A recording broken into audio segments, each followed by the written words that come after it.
নিয়ে আসলাম আমি ব্যাংকের মাধ্যমে।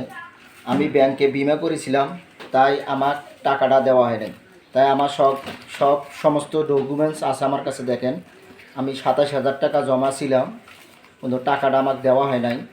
তাই এই কারণে আপনারা সবাই এই ব্যাংকের মাধ্যমে কেউ কিস্তি দিবেন না।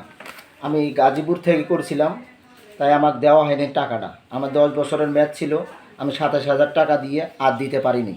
তাই আমার ব্যাংকের ম্যানেজারের কার্ড পর্যন্ত আছে, দেখেন আপনারা। আপনারা দেখবেন, এই চ্যালেঞ্জটা সাবস্ক্রাইব করে শেয়ার করে সবার কাছে পৌঁছিয়ে দিবেন, ঠিক আছে? আপনারা এই সমস্ত ব্যাংকে কেউ কিস্তি দিবেন না। কেউ কিস্তি দিলে আপনারা ধরা খাবেন।